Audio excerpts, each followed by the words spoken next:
I don't know if Devin knows that we spent a lovely 4-month autumn in near Devon's city of origin back in 2001. Shane and I were both interns in Boston at design studios. I thought I was going to live there. I really thought I was going to live there after that. After this podcast, we moved to Boston? Yeah. Have we talked about that before, Devin? Have we told you? I don't think so, no. We went to Other Music a lot. I bought so many records at Other Music. We went to, what was that place for lobster roll? Charlie's Kitchen? Is that the place that was in Harvard Square? Yes, I ate so many lobster rolls and I drank so many Harpoon IPAs when I was in Boston. Literally every bar had these two things. They had Cider Jack and Harpoon IPA, and I drank a lot of those. Some Sam Adams. Yeah, some Sam Adams, not too much. I spent a lot of time at a place called Lucky's down in South Boston that I don't know if that still exists. My darts bar closed. The Kinvara closed. I know that. That's where I threw darts with my other co-op roommate. Lucky's Lounge. No, Lucky's Lounge is still there. Sweet. 355 Congress Street, Boston. Check it out. I'm sure it's the exact same place it was in 2001 right now. Lucky's, get at us. Sponsor this podcast. Lucky's has trivia every Tuesday at 7 p.m. Lucky's trivia Tuesday, 7 p.m. Check it out. I bet it's themed. I bet if you go, well, sometimes there's a Golden Girls theme. I bet maybe there's a Big Lebowski theme you could do for trivia. Show me that smile again. Growing Pains theme? Sure. That's not the theme from the Golden Girls. It's not at all.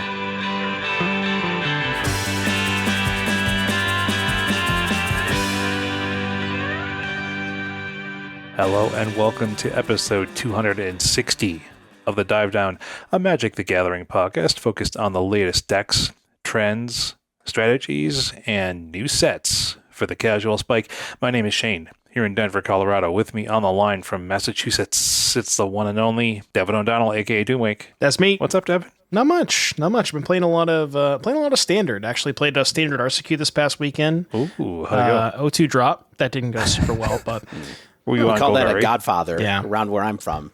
I think I'm off Golgari after that one, but no, it's been good. I like the format. It's fun. Good. Also with us is a Godfather Dave Harwager. A Mr. 0-2 drop to you. That's me. Sometimes you got to stick around though. Your friends are still playing. You don't want to go home yet. It's true. I mean, that's me. I'm the guy who gets the water and brings the granola bars back when nobody has anything because I have nothing to play for by round 3 every tournament. That's caffeinated me. Cliff Bars. Yeah. Cliff Bars, get at us. Shane, you've been gone. How was? I know. How was you? The Island Boy is back. Yeah, Island time. It's me, Island Boy. I had a good trip. It was good. It was restorative more until like the every time I fly home from when I'm traveling more than 3 or 4 hours, I'm like, why am I doing this? Was this worth it? Which thing? The flying thing, back, like flying. The flying back after the vacation. It's like, why did I? Was this trip worth this like 12-hour day? And then, you forget about that after a while. Travel is stressful, but those are the moments of duress are really the moments that define trips. Sometimes I find, and that's where you get to the moment where you're like, why have we just been playing a lot of euchre together? Like, that's fun. That's when the bonding happens. Devin, you just keep cycling through images. I found a Rhino, so we're going to keep it like this. This is a tool too powerful for the likes of you. Too much. I would say that Devin has a spoiler image up right now. Well, nobody can see it. Talk about today. Yeah. Ooh. You know what we can talk about today, though? Tell me. Heavy Play. Beautiful. A new card gaming accessory brand that'll improve your gameplay and your game day. Did you take these with you to the island of St. Lucia? No, Did you take your Heavy Play? I knew that I would not be going to the LGS. You don't think there's an LGS in St. Lucia? Does F&M? Maybe somewhere, but I'm not going to really escape from my wife and be like, honey, I'm going to go to the LGS 35 minutes away. See you later. Go play an RCQ. Right. Tell me more about Heavy Play, though, Dave. Well, let me tell you, Dave, because playmats, deck boxes, dice boxes, card sleeves, the usual thing, the enhanced ergonomics, the enhanced mobility, the enhanced protection. We've talked about this, the EquipMeg system, snap, snap, snap. the magnets, they attach your boxes together. You can do like cool things where you can take two of your boxes and snap it on either side of the dice box, and you get like a custom manipulatable multi-deck carrying system. You can snap that stuff to your playmat. You carry it all around in a single hand. You slide it in your bag, whatever you want to do. You can get these at your LGS if they know what they're doing, or preferably you go to heavyplay.com. You use our code for this year, which is the Dive Down 2024 for 10% off of your first order there. Randy, as we mentioned, will be at MagicCon Chicago. I know that people from the company are also going to be here in Denver. I'm going to go and shake some hands. That'll be sweet. So yes, heavyplay.com, the Dive Down 2024. Oh, Devin's snapping to it right now. He's got multiple,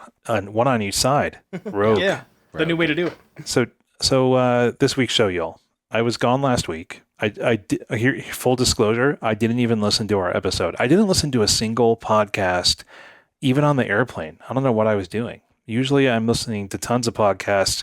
I'm turning into David Putty on the airplane, or I'm just like staring straight ahead at the seat in front of me the entire time. Monstrous. For 4 hours? I'm not actually doing that, but I'm disengaging in different ways. I don't really know why, but yeah.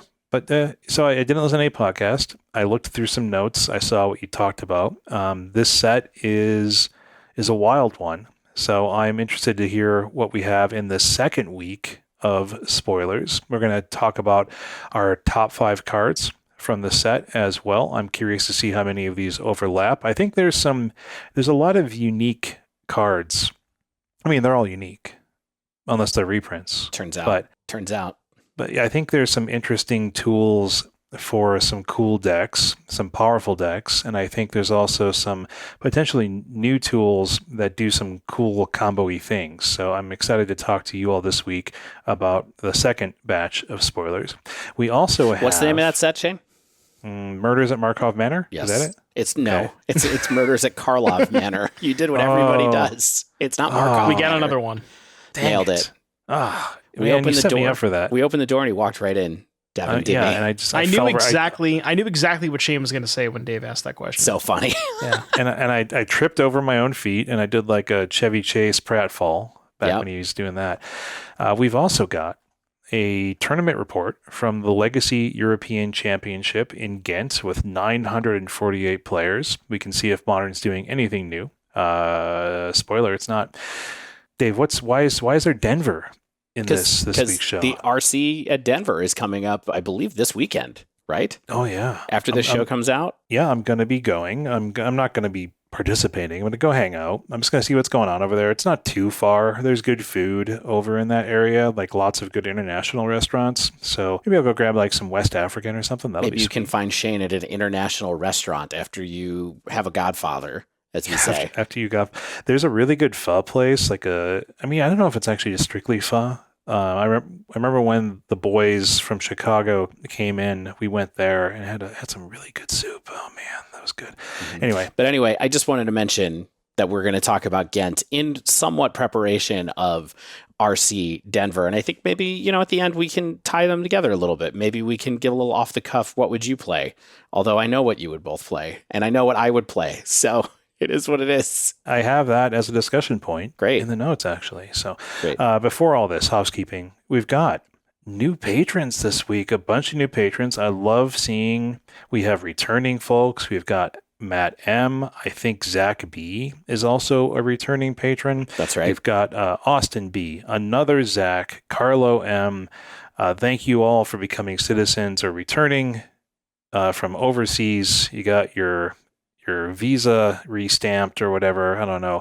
Welcome back to the nation. Thank you. Yeah, I'm loving to see the increased engagement with the pod. We truly appreciate the support. It helps keep us going. We've got an increased tier from John. Thank you, John, for getting that swag sent your way. We also have some new comments. I'm not going to call them reviews on Spotify. Alex N. and Ethan Unofficial, thank you for engaging with the pod on Spotify. If you want to be like all these nice folks, join the Patreon. Go to patreon.com/thedivedown. I'll say, if you like us, we appreciate the support. And if you feel like, hey, I just kind of like these guys, it's okay too. It supports someone else. As long All I wanted you to do this week is, if you're not supporting a podcast or a content creator out there that you really enjoy, think about signing up and to whatever they're doing and throw some bucks their way, because, it's fun to do this stuff, but a lot of people make it their whole livelihood. Thankfully, it's not ours. But, like Devin out there, if you watch Devin, feel free to get on his Twitch sub. Or if you don't want to do the regular thing, go to our store, thedivedown.com/store. Get yourself some swag there. Or if you want to just do some affiliate style stuff, you can go to manatraders.com. If you want to get 10% off of your first 2 months of the very best Magic Online rental service. I do want to say something about Mana Traders real quick. Oh. So Mana Traders, not particularly, what am I trying to say? They don't talk a lot. You don't see, they're kind of quiet. Like they're there, they're always there, they're doing what they're doing. However, I believe they have a rather interesting product innovation to announce as soon as I can get on Twitter and find them. I think that they are saying that they now have a rental, part of their rental service. Instant rent delivery, no more wait time. So it says, they said, over the past few months, we committed our efforts to developing this innovative feature, ensuring that you can receive your rent within a few seconds, 99% of the time. So, yeah, I mean, I guess it's now... What? Yeah, I actually tested this out within the past couple of weeks where... Because typically you would, you go to the website, you click on rent, and you maybe wait a minute or two. Literally within, I think, 5 seconds of me clicking rent, it just instantly went to the trade, so... I have no idea how that could work. I really have no idea how that could work. And honestly, the dark magics that Mana Trader uses to work by connecting their bots. .net widget to bots written in BASIC. I have VB. There's probably like VBL, Visual Basic involved. I don't know what's going on. But listen, Mana Traders does a lot to make their service work, and they're still out there making it better when honestly they don't even have to make it better. Yeah, you're and right. They did. So I think, if you haven't tried out Mana Traders for renting cards on Magic Online, check them out. It's definitely worth the cost. Lots of different tiers to try, several different formats to try. I think go for it. The code is in the show notes because, like I said, we're going to try the rotating codes. This one is the divedown_3YO. That's good through the end of February. And that's it. Okay. Legacy European Championship Ghent. Shane, you were not here, but you were kind enough to write up because I know you were watching every minute of this stream. I should have been. No, so I did the usual. I looked at what happened, and I asked myself: has Modern continued to be stable?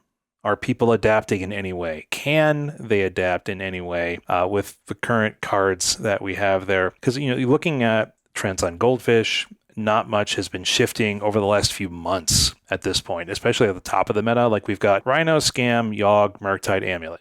Those are the top 5 spots. They have held those top 5 spots for quite some time, and they still do. But even the next tier down has been really stable as well, right? We've got the usual suspects: Living End, Hardened Scales, Hammer Time, Domain Zoo, Omnath, Green Tron. They're all basically hanging out at like 2 to 4% of the metagame. So it's like, okay, what's going to go on in Ghent? Did anything different happen? The answer is no. Our overall meta is Rhino 16, Scam 16, Yogg 12, Murktide 9, and Titan 9. So the top 5 here is exactly the same and essentially in the same order as it has been for months. So you can essentially expect about 60% of your metagame, I think, to be these top 5 decks until anything changes in the meta. So that's good and bad. Like if you're a competitive-minded player and you want to say, okay, I could prep for 60% of the meta, I know what I need to prep for. But what's happening after that here again is kind of more of what we expected, I think. We've got Scales at 6, Living End at 5, Hammer at 4, Omnath, Domain Zoo, Tron, and Coffers at 3%. So yeah. Devin, I mean, what are we all thinking about this? Yeah.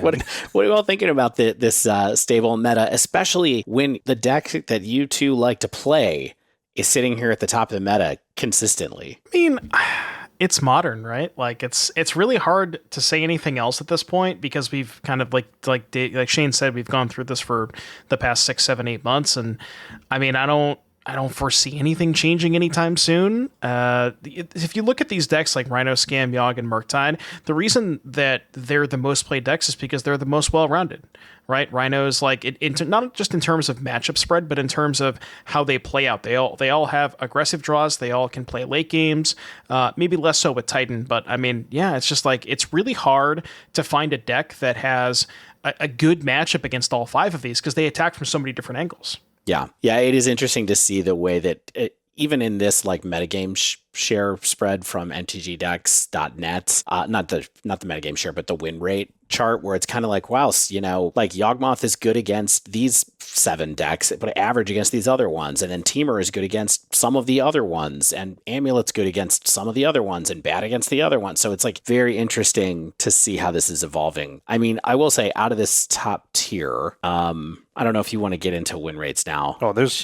give me 1 second. You want to do your setup? No, I guess might as well. I mean, we've got the deck performance, right? Like you said, MTG Decks has the win rate matrix. And before we get into the known decks, I want to talk about 4 decks that did way better than everything else, but with way less sample size. Love it. And so, I will say many fewer matches to work from. But, if you want to go out and start playing Is It Wizards or something, go right ahead. So some hot decks at Ghent included Is It Breach, which was a 66% across 47 matches.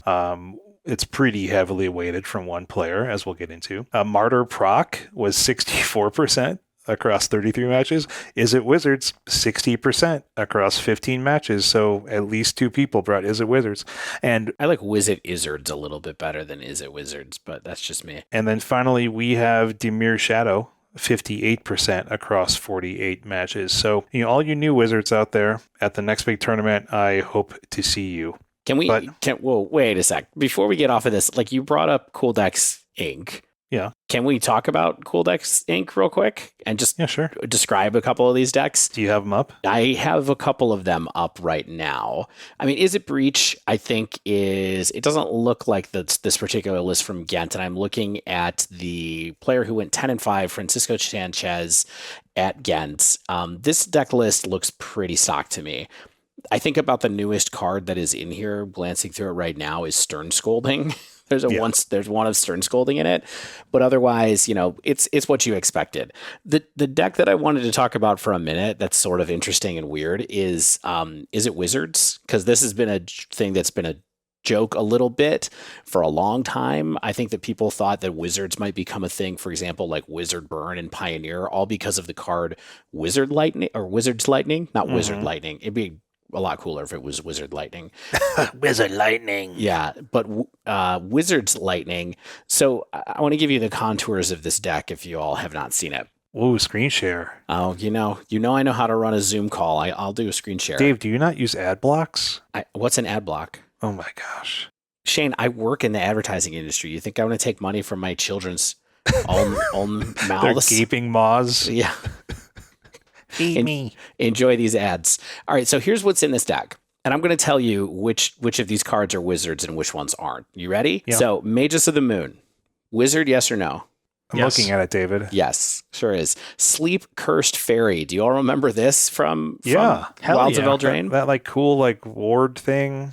Yep, Can't flying untap it. Ward 2, 3/3 has 3 stun counters on it, and you can pay to untap it, but it's a 3/3 flyer for 1. That is a wizard. Snapcaster Mage. Oh, on Dave. Yes. You're a wizard, fairy. Pretty good. Wizard confirmed. I will say I am looking at a list here. Give me 1 second. I'm looking at a list of Is It Wizards by someone who went 2-4. Let me see if I can find. It's not the best record. Maybe not the one to look at. All right, here's one where someone went 9-6. Screen name Elliot Dragon. Top 128. Okay, this one's slightly different. 4 Spell Stutter Sprite, 4 Sleep Cursed Fairy, 2 Snapcaster Mage, 3 Tishana's Tidebinder, 1 Brazen Borrower, 4 Subtlety. So we have a pretty good amount of wizards here. Not quite as many as the previous list. And then we got 1 Chalice of the Void. And then here's where the wizard stuff comes in. You got 4 Flame of Anor, which, given what's happened with Rhinos, I don't think too surprising to have somebody try to make a linear deck, non-Rhino deck that can play Flame of Anor, and 3 Wizard Lightning, along with 4 Counterspell, 4 Lightning Bolt, 1 Spell Pierce, 2 Force of Negation, and then stuff, including 3 Mutavault after that. Stuff. Yeah. There's also an Agatha's Soul Cauldron in here. In the sideboard. Ayo. Wow. Soul Cauldron goes kind of hard with Sleep Curse Fury. That is very interesting. Sweet. It's probably like an unlicensed source type card that, Occasionally you can do something with. Yeah. Anyway, all right, what do we think about this sleeve, believe, heave, Devin? Heave, maybe? I think you have to be a lot better at Magic than me to maximize this deck. Yeah. It's not going to stop me from trying it sometime, though. It looks cool. Yeah, it does look fun. All right, and then Dimir Death Shadow. I mean, we know this deck, don't we? We know, but it's always good to have a look and see if there's anything strange going on in it. So this is by Albert Cordobes, who came in top 64, 11-4 with this deck. Pretty good.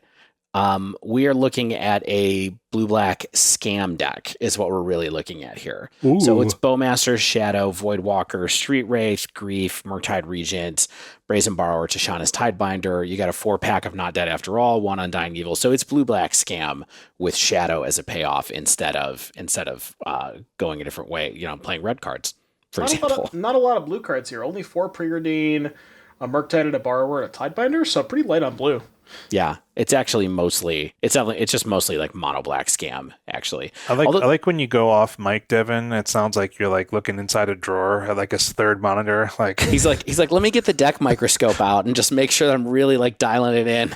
I gotta move the mic when I move my tilt my head, No, I move my mouth away from the microphone when I breathe in. We want people to have a sense rain. of We want people to have a sense of space when they listen to our podcast, so I think it's fine. There are a bunch of red cards in the sideboard, though. All right, this deck, I think interesting. Oh, so it's a fake Grixis deck. It's a fake Grixis, yeah. It's got a sideboard full of red cards. All right, how do we feel about this? Mono black Grief plus a few blue cards. What do you think? Worth a shot? Street Wraith underplayed. I mean, I believe just because it has Grief and Not Dead After All, but... I think this is fair. I like all these cards. Okay. I don't know how much the blue helps, though. That's kind of what I'm questioning, It's like, basically, the red in Scam gives you kind of a different angle of attack with Ragavan, Fable the Mirror Breaker, and this is really just like, more pressure with some Preordains, I guess is what you're mainly splashing for, but, I mean, it's interesting. So, I'm not going to talk a lot about Martyr Proc, which is the last deck that Shane mentioned. I will mention Martyr Proc, at least in one of the lists that went 10-4, is running 4 of the One Ring and 4 Reprieve, which is maybe a little bit different than I was expecting. But what's interesting is one deck went 10-2-3, and the other one went 10-4-1 with these kind of like Martyrs builds. 3 draws. I like it. Wow. The One Ring is probably good in a deck where you have a lot of life. Hey, check it out. Eagles of the North showing up in something finally. We knew it wouldn't take long for the right cycler to show up. Yeah, the Children of the Eagles of the North. All right, so there's your Cool Decks Inc. real quick. Oh, cool. Thank you for that diversion, David. Well, I think people are more interested in that than hearing about. Honestly, yes. Yeah. About win rates from decks they already know. Let's talk about some real decks, I guess. I'm going to start at the best performing, and we can talk about them as much as we would like, which is hopefully not very much. So we've got 4-color Omnath actually did well here, 54% across 239 matches. Omnath seemed like a good selection here. It had strong to middling matchups across much of the field, like it was 56 against Cascade, 50 against Scam, 45 against Yogg, a pretty poor 39 against Titan, but 60 against Murktide, and they kind of cleaned up the larger field. Creativity did well, 54% across 143 matches. It was stronger against Omnath against the top decks. It was 80% against Scam. What? That's unreal. 54 against Yogg, 60 against Murktide, but then kind of much less good against the larger field. A lot of sub 50% matchups in this tournament. And then we had another 54% deck in Yawgmoth. It had, the expectedly weaker matchups against Rhinos and Amulet, but was strong against Scam and Murktide, and generally pretty excellent against the wider field. Yogg is really amazing against Murktide. It had a nice 69% win rate across 78 of the matches. Pretty darn good. Very nice. then both of our Cascade decks in Living End and Rhinos were at 53%. They got there in very different ways, however. Like, Living End is leaning really heavily on the Rhinos matchup. Like, it was a massive 77% against Rhinos across 60 matches, but then it was weaker against like Scam, Yogg, and Titan, and those are all the decks that Rhinos crushed at around like an average of 60% against those three decks, right? And 10 of the top 32 decks were Cascade. Either more Rhinos than Living End, but there were some Living Ends in there. So Cascade continues to do well in the format. I think Living End kind of is your anti-Rhinos deck. It's like not really truly bad against other top decks, but it's not as good as Rhinos is generally, like against the top tier of the format. So Titan was pretty mid, 51%. It was weak against Rhinos and Scam, like around 40%. Slightly better against Yogg, and only 37% against Murktide. But it gets a really big edge at this tournament, cleaning up against much of the rest of the field. It had a hard time with like this top-heavy metagame, and so the metagame's not really shifting right now. Unless you're a Titan master, I don't know like what you're really getting edgewise in against this the meta that we're in right now, but I'm not a Titan person, so I don't know. Domain, a deck that we've seen kind of vacillate up and down in the performances, had a pretty average event, only 50%. I'm not really sure how the 50% math even works out when I'm looking at this matchup spread. Like, it's poor against the top five, four of the top five big decks, losing matchups against Scam, Rhinos, Yogg, and Titan, and then a really big 79% win rate here against Murktide. But then much of the rest of the matchups didn't look particularly amazing either. So, Domain appears to have dipped a bit over in Ghent this past weekend. Murktide, very Murktidey, 49% win rate. Polarized matchups. It's trying to lean on these good win rates against Rhino, Scam, and Tight, but then it was pretty poopy against Yawgmoth. Like, Murktide's major weakness, too, is like poor matchups against a lot of the tier 2 decks. A lot of 50% or lower win rates outside of the top decks in Ghent. So that's kind of like the big decks. I don't want to talk about every deck out there, but other popular decks included Scales at 49. Still great against Scam, a nice 69% win rate there. Coffers was 48 and Hammer at 47. So what's missing from what we've talked about so far, my friends? Did you notice? Well, you didn't talk about the one that I was going to start with, so I'm glad I let you go through your notes before we do it, which is Scam. Yes. Which is the biggest surprise for me looking at this list, at least, given all of the, Chicken Little. I mean, who knows? Scam could come back again, of course. It's all randomness, variance happens, but in this tournament at least, it looked like a very vulnerable or very beatable 46% win rate. And as you've pointed out here, it had a losing matchup against Rhinos, really bad. Yawgmoth, pretty bad. Was good against Titan, but got smushed by Murktide and Scales as well. 31 against Scales. That's pretty bad. Yeah, brutal. Burn was 42%. That is all. Let's talk about Dave, do you remember, or Devin? I mean, I don't know if you remember this. Remember watching SportsCenter in before high school in the 90s, and then every NASCAR race highlights, they would say where Dick Trickle finished up. And Dick Trickle was 39th, just like as a gag. That's me and Burn anymore. Burn's 42%. Top 8, Stephen Manelli on Rhinos. This is a pretty stock build. One Murktide, one Bone Crusher main, one Dismember as well. I think people are hedging against kind of the Scam matchups out there. I think an interesting inclusion I saw in this deck and a later top 8 deck, spoilers, was Urtai's Scorn, which is a 1 blue counterspell. It costs 1 blue less, or just blue less, if an opponent casts 2 or more spells this turn, which I think is a good option against Living End. Mirror Match, too. Yeah, Mirror Match. That makes sense. Yeah. So Cascade. Sideboardable, cheap, no non-conditional conditional counterspell kind of. Yeah. It's like you can't bring in your whatever that blue counterspell is that I'm forgetting the name of. Mystical Dispute. Yeah, you can't bring that in against these. It works with the mana considerations because it's 1 blue, but then it costs you 1 and a blue against the Cascade deck, so it seems pretty smart. Yeah, I think the first time I saw that was on Nassif's stream. I think he was playing 1 or 2 copies. What's really nice about it too is it costs 2 mana, right? So if you're having a fight on turn 5, you can play your Cascade spell and then also still have this to back it up. So love it. Borja Yanez Carviel on Yawgmoth. This looked pretty stock to me. I mean, these decks all basically are stock. They probably have like 1 or 2 cards different, but it looks like Yawgmoth to me. We had Martos, just Martos, on Greentron, looking like a slightly modified version of like the Pro Tour handshake list but they had 4 Sylvan Scrying, 2 Chromatic Star, 3 Dismember, and 2 Urza's Saga. 4th place, Daniel Toledo on Yogg. Looks pretty stockish to me. 5th place, Rodrigo Togores on Living End, doing the Living End things. 6th place was Nils Gutierrez von Parat on Is It Breach? Not a grinding breach deck. This just kind of looks like, aggressive Is It tempo for DRC, for Ragavan, for Ledger Shredder, ton of interaction, Mishra's Bauble, and then the 3 breach just for explosive finishes, recurring, that good stuff, etc., etc. 7th place, Etienne Eggenschweiler, I love that name, on Yawgmoth. So yes, if you're counting at home, that's 3 Yogg folks in the top 8 doing Yogg things. 3 Yogg and 2 Rhinos in the top 8, huh? Spoilers, Dave. So yes, 8th place, Marco Del Pivo on Rhinos. He went with 3 Tidebinder main, 2 Murktide main. He said that Murktide was good against the mirror, and he also had the Singleton Urtai Scorn in the board. If you remember, Marco top 8'd Pro Tour Lord of the Rings on Rhinos as well. So, hire this person as your coach if you want to get better at Rhinos. And Marco took the whole tournament down. So congrats, and Rhinos forever. I second Rhinos forever. I will say that. I mean, Rhinos for now. Rhinos in my heart forever. I mean, it's a little wild to see. I guess there was only 1 Living End. I mean, when there's this much Yawgmoth, I guess Rhinos doing well is a little helpful, right? Or like, it's a pretty good matchup. Rhinos versus Yawgmoth, and so when there's 3 in there, you have a good chance to draw them. There's only 1 Living End, maybe you get to avoid them, so, Yeah, the Living End player paired into Yawgmoth, and going by the stat sheet, I mean, MTG Dex is 48% Living End against Yawgmoth, so it's not that bad, but I do think that Yawgmoth is generally pretty ahead in that matchup.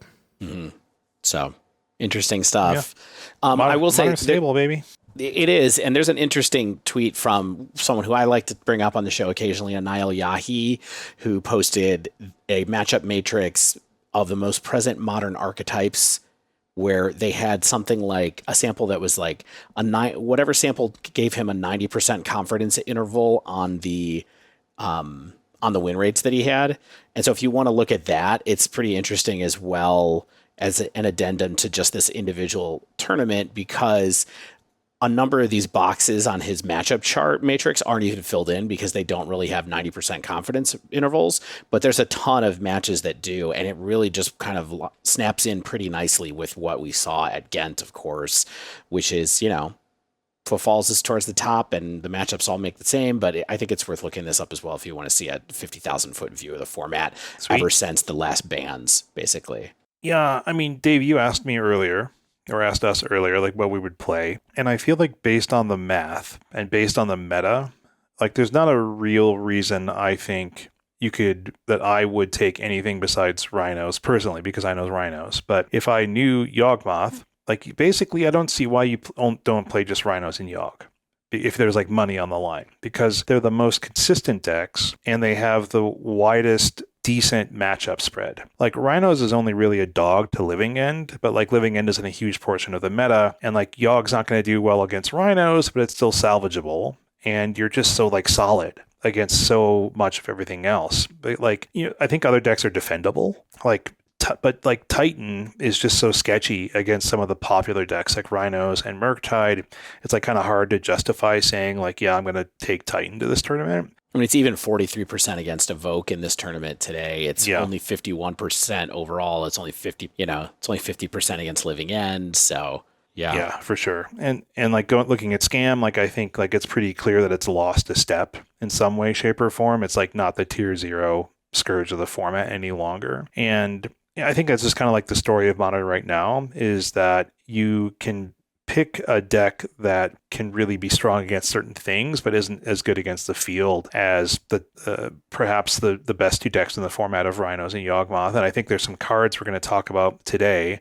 I think it's in today's spoiler that I think also might even be able to go into Yogg and make it even better. We just keep adding cards to Yawgmoth. Why not? Yeah. And so, I mean, what are you thinking, Devin, Dave? Yeah, pretty much the same thing. I mean, looking at this matchup chart, just like what I look at when I look from left to right is the number of boxes that have green in them. So like, like you said, obviously Cascade and Yawgmoth, but past that, Amulet Titan does have, a decent amount of green here, but like you said, really bad against Rhinos and Murktide, so probably want to avoid that. I mean, you could talk me into like something like 4-color Omnath, which does have some pretty positive matchups against Murktide Scales, Living and Hammer, but you got a 39 against Amulet and then, like a 45 against Yawgmoth, so it's kind of tough there. And then maybe Tron is the other one that I would consider, but I mean, I'm just playing Rhinos. I'm actually playing the SCG Con. There's a SCG Con in Hartford this weekend that I'm playing, which I'll be playing Rhinos in. So as someone who doesn't play Rhinos and would probably normally default to Rakdos, I think I would probably still take Rakdos just because of my familiarity with the deck. But if I was going to get spicy and try to play to the really like the fat area of the metagame, I would take Scales because it's 52% against Cascade, it's 70% against Rakdos, and it's a coin flip against Yawgmoth, at least at Ghent it was. It's also pretty good against Murktide, and that's about it. And Domain. You lose hard to Titan. You lose hard to Living End. Hammer Time, too. Yeah, and Hammer Time as well on this particular chart. But at least a couple of those are things that you might not see a lot against. So I don't know. I think you get hot against the, if you get lucky and draw the real meta decks, maybe Hardened Scales would be what I would pull out of my quiver to do it. I also don't hate, for what it's worth, I don't hate Murktide.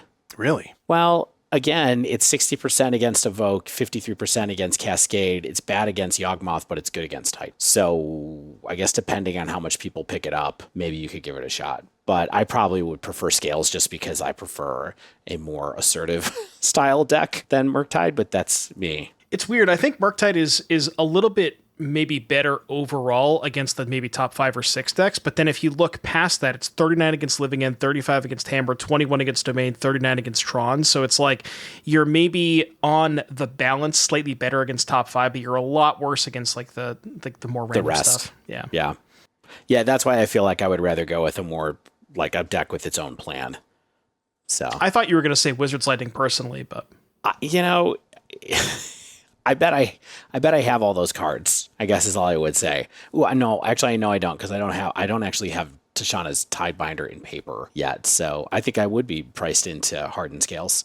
All right, Shane and I got Tidebinders. Yeah, you guys do. So listen, Modern Denver this weekend. I guess we'll see what happens with this. We'll probably take a look at it for next week's episode as well. I don't know if this is going to be one of those things where it has a chance to be a giant RC like Atlanta was the last time. Footnote on Denver, by the way, it's the 9th. So it's not this upcoming weekend, but it's the weekend after. Thank you. Yes, okay, the weekend after. I don't want to have people like flying to Denver this weekend and, where's my RC? Get to Denver now. You can come see me. Get to Denver now. So I guess 2 weeks from now, we'll see what happens with that particular, but it's probably going to be another rather large event that we can look at and see if anything changes from there. If you get here a week early, look me up. I got a guest room. I'm sure my wife will love to have you over. At least 1 or 2. Let's get out of here. We'll just go straight into the dive down. I can stop talking about decks. We can start talking about cards. A set I have barely looked at because I've been busy since I landed very late Sunday. So I did pick out 6 cards I like, and I'm interested to see what we talk about this week. So let's do this.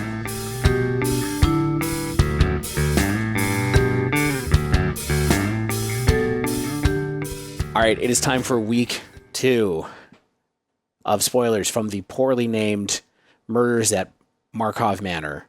Do you think historically week 2 is more interesting or less interesting than the first week? I think historically week 2 was more interesting, but they started spoiling cards in a different way, and now they give you the good stuff off the top, I think. And then there's kind of this like tail where you're like, I don't know. I mean, there's some bangers here, I think, but there's a lot of cards in this particular batch that I don't think I understand how they work. I do have to ask you all, speaking of creepy mansions and murder, have any of you watched The Traitors? Oh yeah, I love to hate it. I love to hate that show. The American version, or the like American a UK version? Yeah. I just watched one episode of it last night.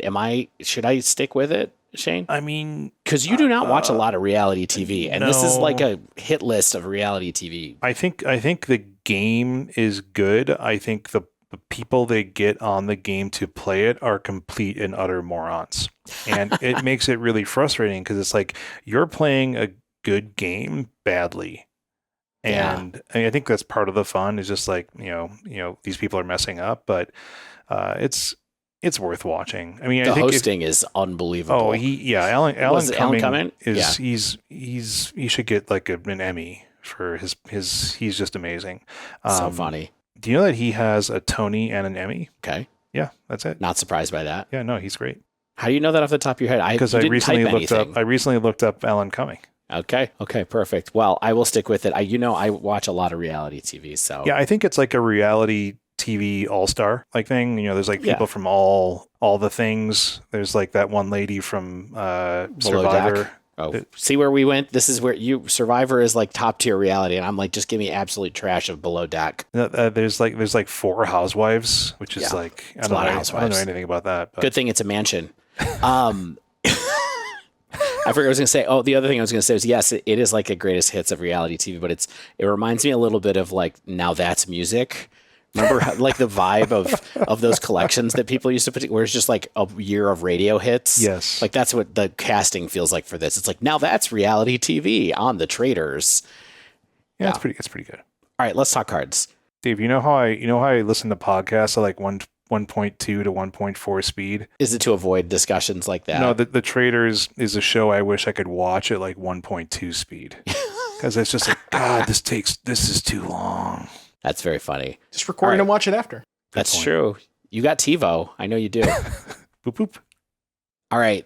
I'm just going to go through these cards. Last week, Devin and I traded. We only have like 10 cards here, 12 cards to go through. So I'm just going to go through top to bottom. Some of these I think are very Christmas land, but I think they're worth mentioning because people are pretty into them on social anyway. So the first card I want to start with here is Reenact the Crime, which is a generic blue for an instant that says exile target non-land card in a graveyard that was put there from anywhere this turn. Copy it. You may cast the copy without paying its mana cost. People are going to try to break this card. Am I right, Devin? Yeah, anytime you put the words "you may cast" without paying its mana cost, people are going to put it in their deck and they're going to do some degenerate stuff with it. This might be my favorite card in the set. Really? So put from anywhere. So you can mill it, you can discard it. Discard it. Okay. It can dot. You couldn't have cast it already in the turn and have some, and then use this to fork it. Basically, the world's worst fork ever would be this. I guess you could do like, I guess a lot of stuff goes into your grave, like like the the sacrifice, like you cast it for the cheap cost, and then it goes to your graveyard, and you're supposed to get it back out with something expensive. Okay, yeah. Are you talking about evoke? Yeah, sure. You can evoke something and then put this and then do this if you want. I mean, not that you do this with Croxa, but what's the mechanic on Croxa? Escape. Yeah, sure. Wait. So this is the new scam spell. You just evoke a grief and then you pay 4 mana to get another grief. Yeah. Right? I love that you know. I mean, it goes right in that blue-black evoke deck we were just talking about, the blue-black shadow deck. Triple blue. Yeah. Well, they don't have many other blue cards, so obviously they have space for this many pips. That's a good point. All right, so this card can pitch a subtlety. Yes. However, people are looking at this so this is an instant. Like this is where people are going with this card. This is an instant, so we can cast Emrakul, right? So if you bin Emrakul, trigger on the stack, you can cast this in response to it. It'll come back. On the flip side, people are trying any spell as well. It's not just creatures. So they're thinking about like Omniscience is kind of the top end of the scale. Mm-hmm. But there are lots of different targets for this. I'm sure that in some formats, people are just going to be using this to like cast Atraxa early in Pioneer or something like that as well, I mean, it still costs 4. It does still cost 4. 4 is cheaper, but there are lots of interesting things cheaper that than I 13, think. yes. Yeah. Or it's cheaper than 10 too. Yeah. So I don't know. I don't know what the exact build of this is, but I do think that people are going to be doing a lot of wild stuff to figure this out. There's something like Underworld Cookbook is something that lets you discard and get value and discard a card for free for just an activated ability. There's another card that I saw Everett talking about on Twitter that I forgot about. That is Lotleth Troll, which I don't think that necessarily goes great with Reenact the Crime. But I'm just bringing it up by way of mentioning there are lots of cards we've all forgotten about that say discard a card, do something. Maybe not lots, because it's a powerful ability. I think we know it's powerful now, but there are random things out there that are going to make some kind of engine to make this card go. But Devin, where do you feel like, do you have a sense of where you feel like you would explore first with this, or where you think this might go first? So there's, I think, two places that I want to try. The first is in Modern, like you mentioned, with Emrakul and that kind of package. But like, what's nice about it is because it works well with Emrakul and Underworld Cookbook, it kind of gives you some redundancy on Goryo's Vengeance. So you can do this kind of blue-black. You have like 4 Goryos, 3 or 4 Reenact the Crime, and then your discard outfits being Cookbooks, Saga for Cookbooks. That gives you redundancy there. And then you could play 4 Gristlebrand, 4 Emrakul. So you kind of just have a ton of redundancy up the curve. And also, because you get to play blue-black, you can also maybe get enough blue cards in there to play Subtlety and Grief. So you would play Grief anyways, but so that's kind of the first place I see it. And then the second place, I'm kind of like more arena brained as of late, because I've been playing a lot of Standard and Timeless. And Timeless, we have Faithless Looting. And we actually also have Omniscience in Timeless. So there's no Emrakul on Arena, but you can go, looting, discard Omniscience, Reenact the Crime, and then go from there. I don't know what the rest of that deck looks like. Right. But looting is a good discard outlet for this too, and Fable. I will say, for when I first read this card, and I don't think there's as many good enablers in Pioneer for this as there are in Modern or Timeless, for that matter. But this feels like the type of card that would be super annoying if somebody solves it in Pioneer, because I don't know if Pioneer has the tools to fight like a card like this being good. Yeah. Like, this makes me think about like, what were those, like emergent, like the 7 mana ultimatums is an emergent ultimatum. Yeah. Like Lotus payoffs, like those like giant cards. Not that this would go in Lotus, but just the flavor of this feels a little bit like it's power level that would be super annoying in Pioneer if someone can figure it out. Well, we do it in Pioneer. We do have Fable the Mirror Breaker to discard it for free, and I guess you could go super deep and play Insolent Neonate, and then your payoffs in there would be Omniscience and the 13 mana Emrakul. So maybe there could be something there.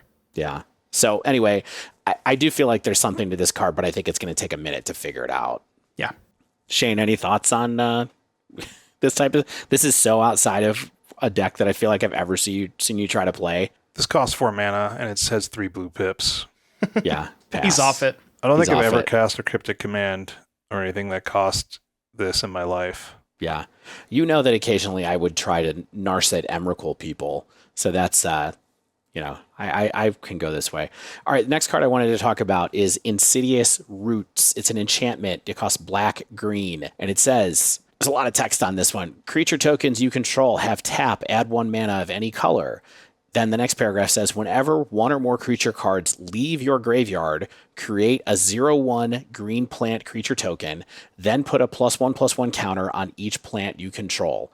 All right, so this is one that I was reminded about. Busted. Yeah. I was reminded about watching Spike's Spike's spoiler video from a couple days ago, which I kind of perused to remind myself of the last few cards that maybe I'd missed on the spoiler. This one, of course, when we saw it on Twitter, I was like, wow, this card is going to be absurd. But my brain doesn't work well enough to know what it's going to be good with. But it's going to be good.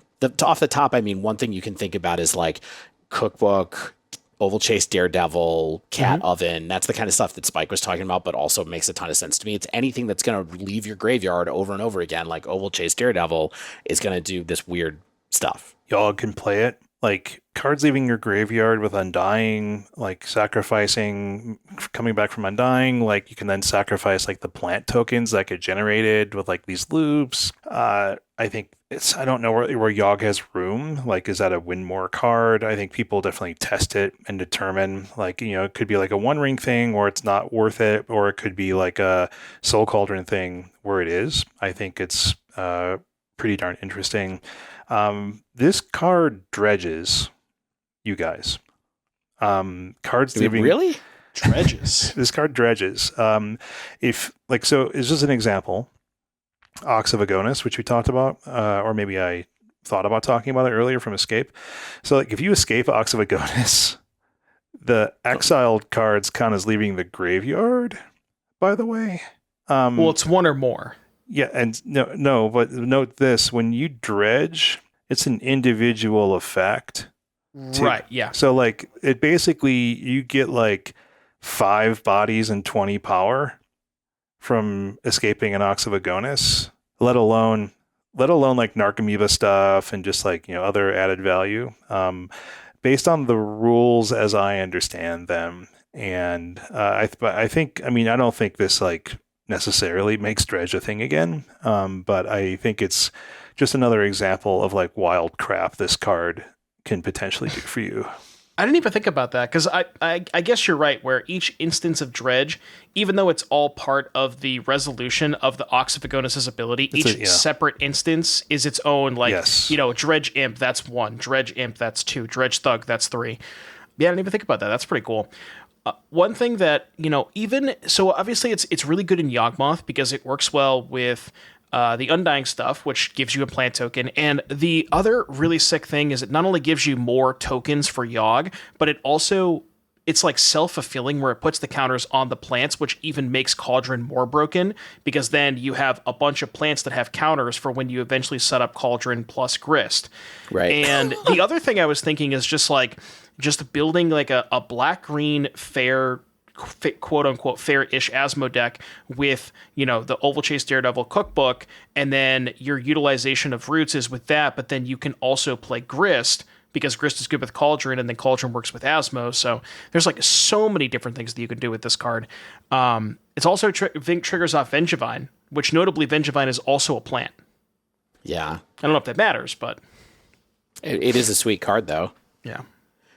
So, bottom line, something's going to happen here. Here's the last thing I have to say. This is the most broken enchantment that costs black-green since Squandered Resources. And that's a callback for some of you folks. Pernicious Deed? Wasn't Deed after Resources? Deed does not cost exactly black-green, though. Oh, come on. This guy. And if you know what Squandered Resources is, congratulations on your 45th birthday. Actually, Yeah. that costume. All right, Breakout is the next one. Another really good card. Red-green sorcery. All right, I wrote a lot about this card, so I'm going to talk about it. Yeah, Vamp, baby. All right, Breakout.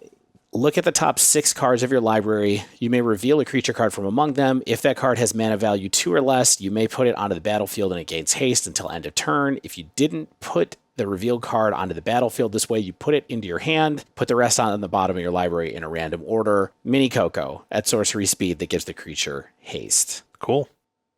First thing with this, if you want this card to be good, Frank Karsten had a great tweet that said basically the odds of how likely are you to hit a creature if you use this card. If you have 8 creatures in your deck all the way up to 26, he is advocating for putting at least 20 creatures that have 2 CMC or less in your deck. That gives you a 92.8% chance to hit when you play a Breakout, generally speaking. Dave, what's CMC?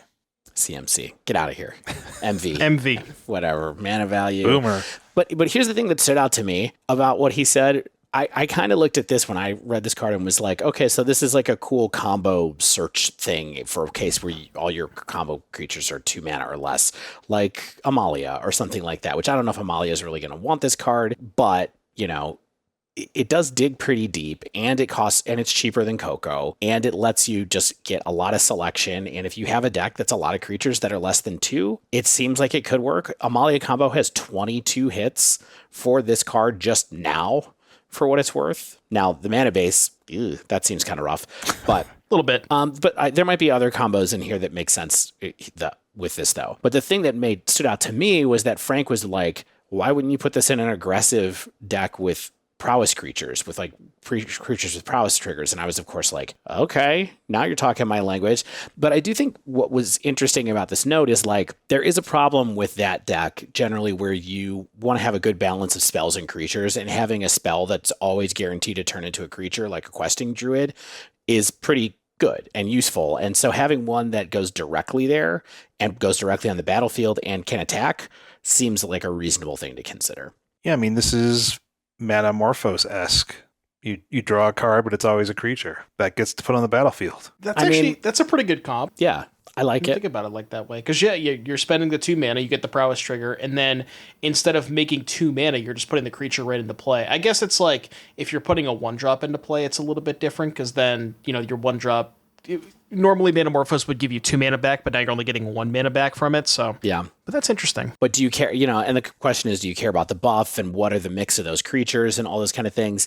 But I will say, Prowess recently has been playing 16 creatures, and in a deck with 16 creatures with Breakout, you are 86.5% to hit a creature when you do this. My question for you, Shane, Yeah. Devin, I've been throwing a lot of math at you for this.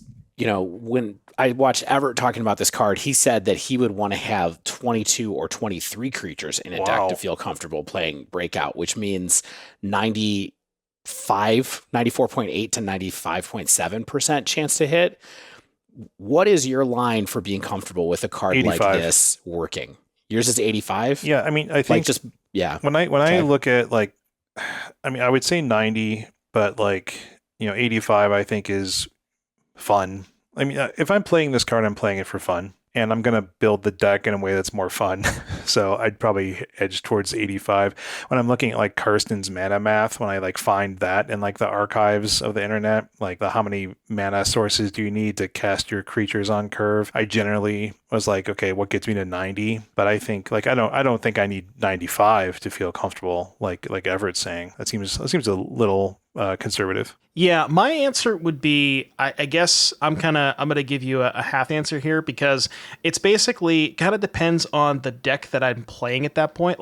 If I'm playing a prowess deck that is, I'm trying to think of the best way to put this, where it's, I'm getting something out of the trigger anyways, then it's not as bad, because then I'm still getting a prowess trigger and stuff like that. But I was thinking where where I was thinking about this card was specifically in combo decks. So there is kind of the Rona, Kinnan. Trying to think of it. Sometimes it plays Jace Friend's Prodigy, but it's using a lot of those 2-drops as a combo. And this thing being able to just search out Rona and immediately put it into play and give it haste, that's kind of where I want to be. So it kind of depends on the importance of the creature that I'm putting into play. Whereas in a combo deck, I'm more likely to want a higher hit rate, but in a deck like Prowess, I'm a little bit comfortable having a little bit lower of a success rate. And I think that's a great answer. And that's part of the reason that I feel comfortable being if I try this out, going with a standard 16 creature package in an aggressive deck and just throwing this card in.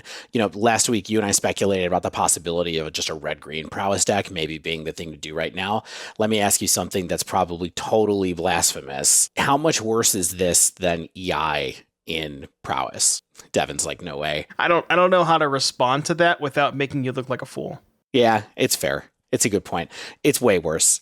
But I do think that if you are thinking hey, I'm going to go away from blue being in my mana base because of reasons, having a 2-drop that's guaranteed to give you a spell trigger and another creature, or mostly guaranteed to do that, is, a reasonable kind of curve replacement for a card draw spell, I think, in a deck that doesn't have access to EI anymore. Yeah, because a lot of the prowess decks lately have been wanting to kind of focus more towards green anyways for questing druid. So you could maybe talk yourself into being maybe if you wanted to also splash for a prismatic ending or path to exile, a Naya prowess deck, and this would kind of be your EI replacement.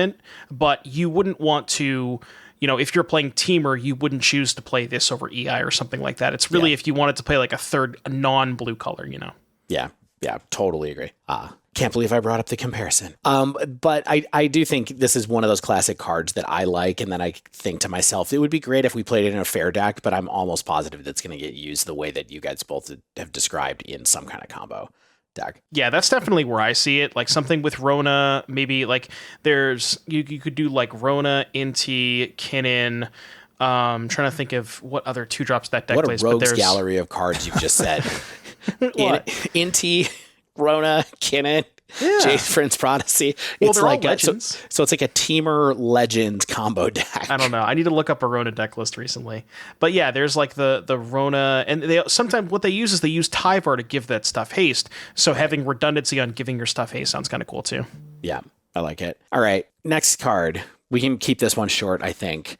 I just thought this card was cool. I have a couple cards here that I think are just interesting and cool, mostly on rate, that I'm curious what you all think about. So one is Gleaming Geardrake, which is a blue and a red for a 1/1 flying artifact creature Drake that says when Gleaming Geardrake enters the battlefield, investigate. And then it says whenever you sacrifice an artifact, put a +1/+1 counter on Gleaming Geardrake. I mean, I think this card is really has a lot of lines of text that I like. I think it's kind of in the wrong color.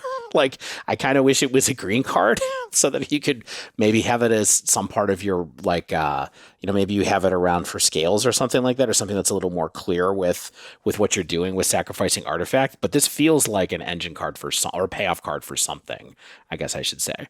And it's cheap. You know what I like this card in? And I remember, I think it was Oaf McNamara who brought it up on Twitter the other day. This in Soul Artifact Pioneer, because with the printing of Spyglass Siren, that gives you more. So you have Spyglass Siren and Shrapnel Blast, which both sacrifice artifacts, and just having a flying body means that if you ensoul this thing, it's now a 5/5 flyer, which could be really good. Yeah, that's the first thing I noticed, is that it's whenever you sacrifice an artifact, and it's not part of, like, you don't have to pay, you don't use its ability to sacrifice the artifact. It's just any sacrificing of any artifact, right? And so, like, looking for those synergies where it's like, how am I getting, it's almost like sort of madness, where it's like, how am I getting the benefit of the discard? I'm discarding something, but then I'm paying cheaper for the madness. It's kind of the same idea. Like, where am I getting my benefit for the sacrifice somewhere else, and just getting the 1/1 counter on the Geardrake? Yeah, because in blue-red specifically, you actually have 2 1-drops. You have Epicure and Spyglass Siren, which both make a game object you can sacrifice to put counters on this. So that kind of shell with Ensoul seems kind of cool. Yeah. All right. Another card that was just notable to me on rate, just because I thought it was interesting. Tomik, Wielder of Law, is a generic, a white and a black for a legendary creature human advisor with affinity for planeswalkers. So it's cost 1 less to cast for each planeswalker you control. Yeah, it's got flying and vigilance, and it says whenever an opponent attacks with creatures, if 2 or more of those creatures are attacking you and or planeswalkers you control, that opponent loses 3 life and you draw a card. It is a 2/4. Maybe this is just straight up an EDH card, but 2 mana for a 2/4 flyer that can draw you cards if people attack you is kind of interesting to me. Maybe just because it feels like you can also attack with it because it has vigilance. I don't know. See, what this reads to me is, like, I get the stats, like 3 mana, 2/4 flying vigilance, but the second line of text basically says your opponents cannot attack you with more than 1 creature. Because they're not going to. They're not going to lose 3 life. They're not going to give you a card. So if that is something you're in the market for, then this could be an interesting card. But I agree, the stats aren't too bad if you have, like, a very heavy Planeswalker white-black deck. I don't know if there are any of those, but if something like that pops up, I could maybe see it, like, in Standard. There's a white deck that has a lot of Planeswalkers, so could see it. Yeah. Yeah, this feels like a Pillow Fort EDH card, but I'm all for it. I thought we didn't talk about Pillow Fort. It's been so long since Pillow Fort. All right, let's talk about Pick Your Poison. Please. For a green, sorcery, choose 1. Each opponent sacrifices an artifact, or each opponent sacrifices an enchantment, or each opponent sacrifices a creature with flying. You know what the important thing here is, Dave? You get to choose. Yes, you choose 1. Yeah. And also, they sacrifice... Oh, it's not all 3? Yeah. So it gets rid of the 1 ring. Yes. I think that's kind of what this card is, right? Oh, I didn't even think about that application. No, this card's just good. Like, you bring this in against Murktide. Do you know what I mean? Like, you've got, like, a green mana removal spell. Right. Dirt cheap. You know what I mean? Like, this, it's so flexible and it's so cheap. And the sacrifice is just gravy, right? It's not destroy. Like, it gets around so many little issues. Yeah. For me, obviously one big problem with this card is that it's a sorcery and not an instant.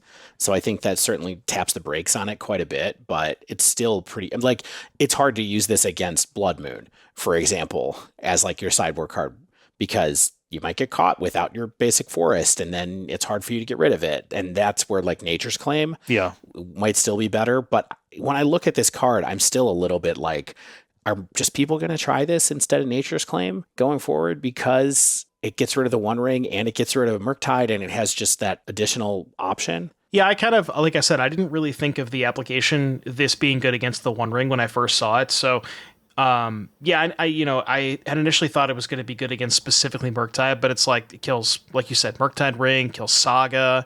Yeah, I mean, the only kind of huge downside versus it versus other naturalize is when you're playing against a deck that has, like multiple enchantments or multiple artifacts, like Hammer Time, for example, or even Scales, right? It seems pretty awful against Scales because they'll just sack.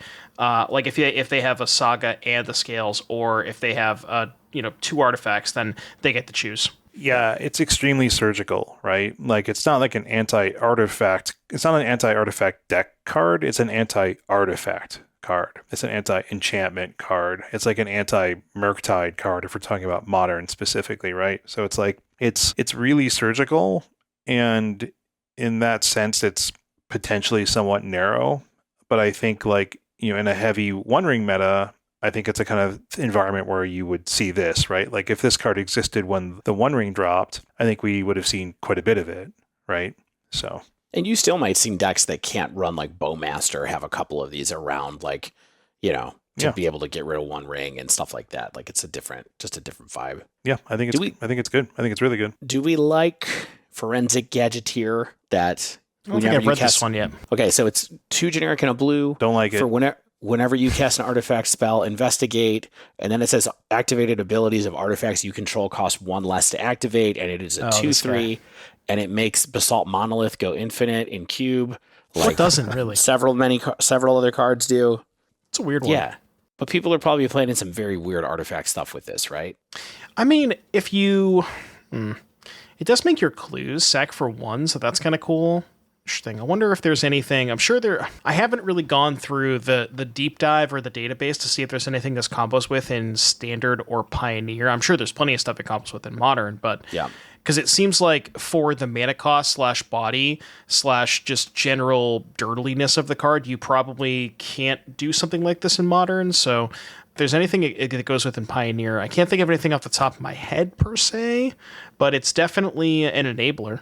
Yeah, that's what a lot of my friends say about me. All right, how about Assemble the Players? Generic and white enchantment. You may look at the top card of your library anytime. Once each turn, you may cast a creature spell with power 2 or less from the top of your library. People have been talking about this card. I think it's interesting because this is a card. This is yet another card that can help bring back humans, my friend, which I have my doubts. But I thought I would just mention it here and see if I'm missing something, because I don't think this card is going to happen. And I also feel like cards like this that let you play cards off the top of your library, unless it's a land, unless it's like, the effect from whatever the Centaur Courser of Krufix is, Courser of Krufix.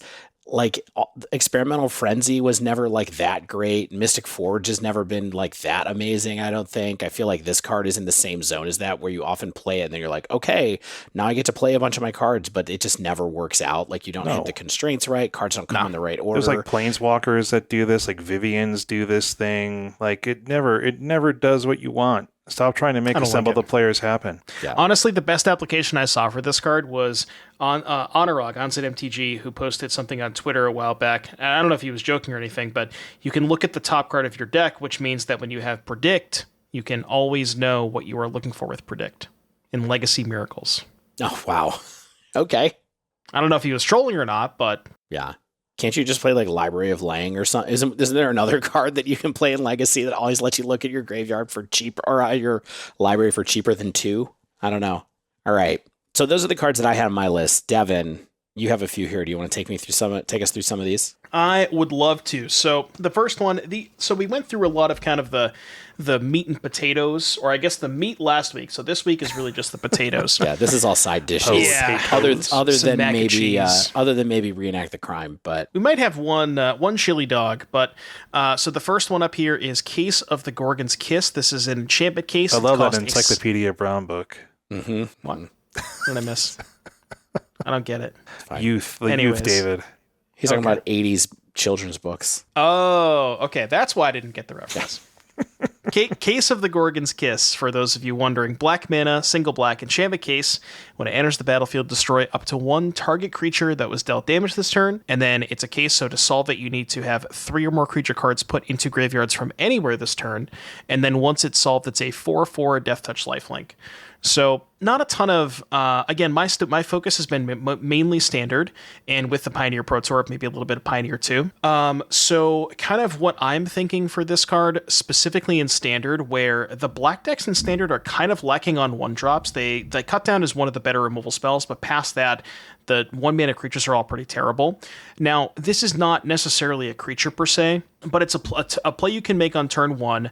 And sometimes you play it on turn 3 or turn 4. Maybe you can chump attack and, like you send your 1/1 into their Shieldred or whatever. They block and you kill their Shieldred. That's nice. But the 4/4 is massive on the backside, and 3 or more creature cards put into graveyards from anywhere this turn, which means you can mill them over, you can surveil them, you can discard to Rafine, you can discard to Inti, discard things can die. Yeah, just things can die, bloods from Bloodscythe Harvester, sacrificing a Bloodscythe Harvester itself. So it seems like it's not that difficult to actually achieve getting 3 creatures, and 4/4 Death Touch Lifelink is a pretty sick body. All right. I did stop and read this card a couple of times and go, Same. Is there a way that I can reliably solve this, in a format where I would want to have a body for 1 man? I wasn't sure, but it's interesting to hear that I might have a spot in standard with your cut downs. And maybe in Pioneer, you could do something with Stitcher Supplier, where like the Pioneer graveyard enablers are a little bit more robust in terms of their mana efficiency. So you have, like Stitcher Supplier. Maybe you can do, like you said, Lotleth Troll earlier. Maybe that's going a little too deep, but there's probably some ways to turn this on in Pioneer too. Yep. I guess the one thing I would throw out here real quick before we get off this is, even if you're in a deck that this is humming, you are not going to get that ETB to trigger more than 20% of the time. Yeah, the ETB is not that relevant. Right. The first chapter, I guess. It's barely ever going to come up. So keep that in mind. You really want the creature, and you really are trying to find a way to enable the creature with your deck. Next one here. This one I think is actually kind of a banger. This is Forensic Researcher. I haven't heard a lot of people talking about this one on the interwebs. And this is 2 and a blue. It is a 1/3 Merfolk Detective. It says untap another target permanent you control, or you can tap Collect Evidence 3 to tap a creature you don't control. The second line of text, not super relevant. We're not going to be tapping their stuff most of the time. We're going to be untapping our own stuff because both in Standard and Pioneer, Deeproot Pilgrimage is legal. Now, we had this I think we had this in Modern. I'm sure there was another one that, I can't remember, there was some other way to do this in Modern, but with 2 of these and a Deeproot Pilgrimage, you can tap one to untap the other one, tap that one, untap the other one. Or something like that. Right. Yeah, exactly. And now that this is available to us in Standard, I guess we did already have Follower in Pioneer. But, the Pioneer format, I think some people tried it and it wasn't super good. But with the card pool being the way that it is in Standard, I think this one definitely has potential because, infinite 1/1s sounds pretty good in Standard. And like the Merfolk, the Merfolk cards in Standard are actually, like, you still have Cenote's Scout, you have Vidalian Hexcatcher, Tishana's Tidebinder. Like, these cards are all really good, so I could definitely see there being something here. All right. I keep looking at that second line with Collect the Evidence and being like, is that how the combo works? And it's not. No. It's just that they untap each other. Right. So keep that in mind. You're not worried about this Collect Evidence line at all. Yeah, you don't care about your graveyard with this card. Yeah, and it also says tap target creature you don't control. I just noticed for that line of text too. So yeah, it's just about that first line. And then a couple more quick hits here. These are mostly, so this next one, pretty much a sideboard card, but it's a really good one. It's Krenko's Buzz Crusher, 2 red for a 4/4 Flying Trample, artifact creature Insecthopter. And then when it enters the battlefield, for each player, destroy up to 1 non-basic land that player controls. Note, does not target. For each non-basic land destroyed this way, its controller may search the library for a basic land card, put it onto the battlefield, tap, then shuffle. Shane and Dave, do you guys have any ideas of maybe a potential non-basic land that you might want to destroy that can't be targeted? I do. Oh, and Lotus. It's Lotus Field. This is so strange that they did this. I mean, the like outcry about this templating on Twitter, of course, was like always fun to watch, as it is sometimes to see when people get mad about this kind of stuff. But I'm glad that there is some card out there that can destroy a Lotus Field now. This is pretty expensive, though, right? 4? Well, it is, but if like specifically maybe in the green-red deck where you're ramping it out with elves, or if you have some other way to like buy a little bit of time. But honestly, even if you're on the play, like the natural curve is they play Lotus Field on turn 3, and then like if you're on the play, you get your 4th turn before they get their 4th turn, so you just have 4 mana to cast this. Yeah. It is slow, but I think the fact that the tempo that it provides you, because there's so much setup that involves them playing a Lotus Field where they have to wait till turn 3, they have to sack 2 other lands, and you also now have a 4/4 flyer. So you're basically double time walking them and putting a 4/4 into play, which I think even without ramp is still probably good enough. Yeah. Yeah, they're just so far behind. Yeah. It's a surgical card. Yeah, I mean, I'm glad that there's kind of a fair plan, slightly like a fair tool against Lotus Field, I guess, but we'll see if it comes up for real, right? Yeah. No, yeah, I think it's funny that you mentioned that because the Twitter discourse, because I think there was something from, I don't remember if he posted on Twitter or his blog, but Morrow actually replied to somebody's comment specifically saying that they designed this card for Lotus Field. Right. Yeah. They knew when they changed it that it was going to do this, that it should do this. I mean, I even wonder though, like there are people who are big fans of Field of Ruin / the other one, right? There's a lot of Field of Ruins now. Yeah, there's a lot of Field of Ruins now, and then now you have a creature Field of Ruin too. And so it's not the most absurd thing in the world to think, wow, like a deck that really just punishes non-basic mana bases in Pioneer. I mean, occasionally you see people have a little bit of success with, I mean, one person, M. Hayashi, has success with that in Modern occasionally. Like, I don't know, maybe there is kind of like a land destruction-y, Buzz Crusher-y deck in Pioneer that can do some damage. Although the mana bases in Pioneer, there are so many decks that have simple mana bases that might be tough. But I mean, you got what? Field of Ruin, Demolition, Volatile, the new Cave one, this, and the red spell, Cleansing Wildfire. So you got 5 of them. That's a pretty high number, especially for Pioneer. Yeah. So I don't know. Somebody's going to try it. It won't be me, but it would have been me when I was a teenager. I'd have been like, yeah. Buzz Crusher is a very good name for this card. Yeah, it is a good. Gotta love it. Sounds like the name of a metal band, doesn't it? Buzz Crusher. Buzz Crusher. All right, last one. Case of the Uneaten Feast. This is the last one that I have for you. Shane, you put a couple of notes here. It's a case, so it costs a single white. Whenever a creature enters the battlefield under your control, you gain a life. It's pretty relevant in some decks. And then to solve, you gain 5 or more life this turn. And then when it is solved, you can sacrifice this case to have creature cards in your graveyard gain. You may cast this card from your graveyard until end of turn. So the obvious application here is Amalia combo, because they already kind of want a bunch of Soul Sisters anyways. They have Lunarch Veteran, they have Prosperous Innkeeper, so they already kind of want that type of effect, where it's really cool that you get the Soul Sister half, and then you also get the Return of the Ranks half. So it's kind of like those two combined into the same card, which is really cool. The only downside is it's not a creature, and the deck does play Collected Company and Night Errant of Eos, so you kind of have to weigh the downside of it being missed off of those versus the upside of having the flexibility of being the Soul Sister and the payoff card. So I think people will try it, and I think it will be played in the deck, but it maybe makes it so you want to shift the focus away from the Kokos and the Knights a little bit, and more like tutors, like Court of Calling and stuff that, you don't really care about this not being a creature if you have Cord. Yeah. Yeah, I definitely, when I look at the stat and I sort by mana value and I see this card, it just seems like it just has enough of like a baseline functionality for any life gain deck. And, like you said, it can recur combo pieces as you might need them. I think this card sees play. I just don't know if it's like 60 card formats. Like maybe Amalia needs this. I don't know if that's the case or not. I think like it's an interesting tool here for sure. How much does it matter that it's not a creature on the positive side? Like, are you trying to kill the Soul Wardens when you're playing against Amalia, or do you not care? I mean, honestly, it kind of depends on like how much removal I have in my hand versus what I'm playing. Like, if I only have one piece of removal, I'm likely going to save that for the Amalia and just let them have the Soul Sisters.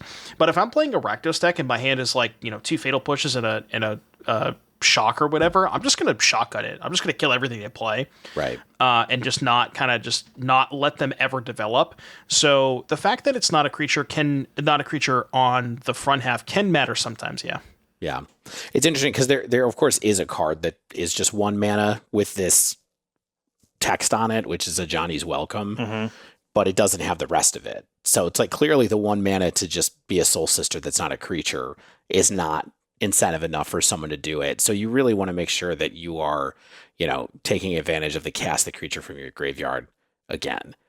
Yeah, and I think that half of the card is extremely relevant because a lot of times what happens is the way that the Amalia deck works is you do the combo, you blow up the world, they kill your Amalia, now you have nothing left because Amalia's ability blows everything up, and that's where Return comes in, where if you, say, have Return, then you can just put everything back into play next turn and go again, and if you just have this in play as your starter combo instead of the creature half, then the turn that you go off and blow up the world with Amalia will automatically flip this card because you're gaining 5 life that turn.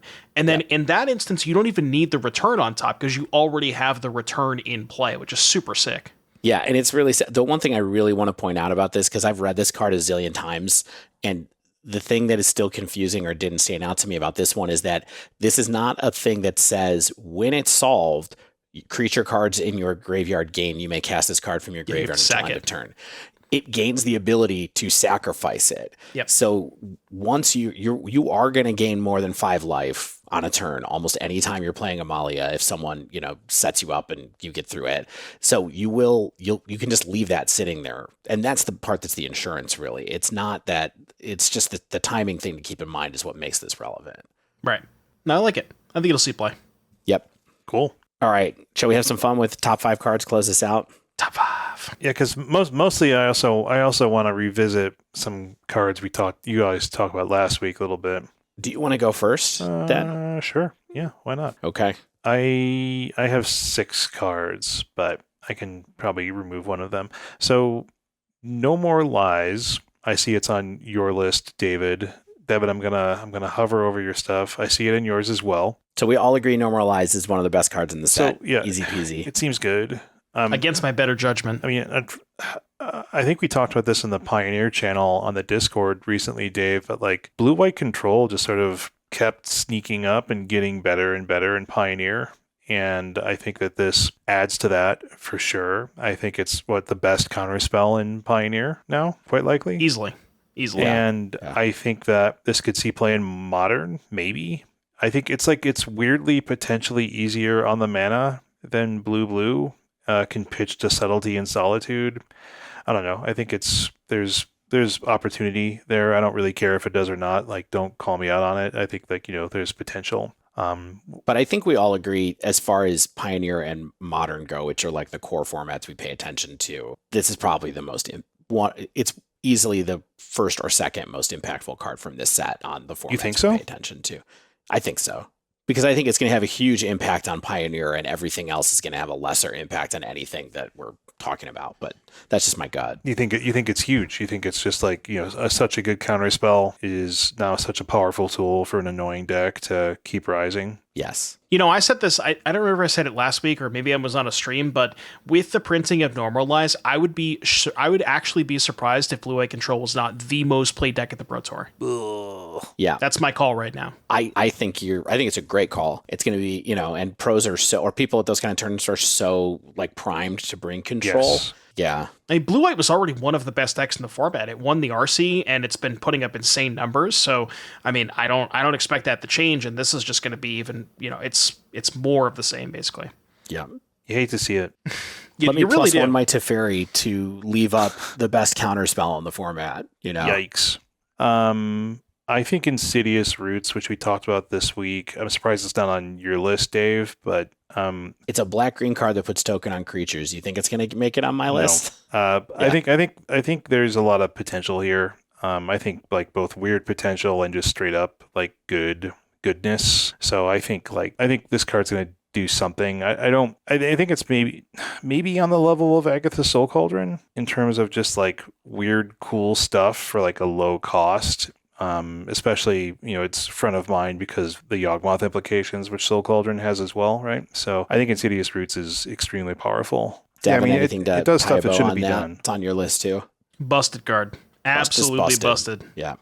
And I think that there are probably right? applications that are good with this card that we haven't even thought about because it just works with so many different cards. I would never say that an engine card is something that I would have figured out the proper applications for because I never. True. I never. I want that person. I think I'll let Devin talk more about Leyline of the Devin, Guild I have Pact. faith I in think you. this card just sort of seems good. Devin, is Guild Pack are your cards listed in order? Is this your number one card? Yeah. Okay. It is. Why is this your number one card now? Because I didn't feel like you were felt like that much gravity around it when we talked last week, but maybe I misread the conversation a little bit. I think I might have changed my mind on it. There's just a lot of, so the obvious application in Pioneer, just being 4 green devotion is just massive. If Right. you ever, think about this, if you ever have an opening hand that has 2 of them, I'm sure opponent, if you have 2 of them and you draw Nykthos, you're never, you know what I mean? Yeah. You just cast whatever on turn 2, some 8 mana card on turn 2. So I just think that the ceiling on this card is so high in devotion decks. That's number 1. And then number 2, I really do think that the application in Modern with Scion of Draco, where it makes Scion of Draco all colors, so it gives all 5 abilities to the Scion of Draco, which is really sick. And the other really important part about it is obviously turns on Binding, turns on Kavu, turns on Neshoba Brawler, all this domain stuff. But kind of the subtle thing that I think a lot of people aren't realizing with this is it makes it so you don't have to fetch. Now, in an average game of Modern, you start the game at 15, 16, 15, 14, somewhere in that range. And just having, if you just have a couple of fetch lands in play, you never take damage from your mana, and your mana's perfect. So, I don't know, just I think this card just completely warps, maybe not warps, it changes the way that we play Magic when it's in your opening hand. All right. I mean, I'm a believer. I'm surprised I left it off of my list actually, but it would have been number 5 on my list, to be honest. So this is a rare? Man, thank goodness. Yeah. Yep. It's really good. I think that I don't think it needed to have 4 green devotion. I get what they were going with it, but let's just say thank God the Karna's banned in Pioneer, because exactly. If it wasn't, then we would have a storm. Yep. All right, Shane, anything else from your list that you want to talk about? Basic land type. He's still reading Leyline. I think Pick Your Poison is good. I think it's low. I think it could fall off this list. I think it's weirdly narrow when it seems kind of broad. I think it's going to be a good card when it's good type thing. Kind of like a Nature's Claim. You know what I mean? It's good when it's good. Yep. Breakout, I think, is interesting. I don't know if it breaks anything open.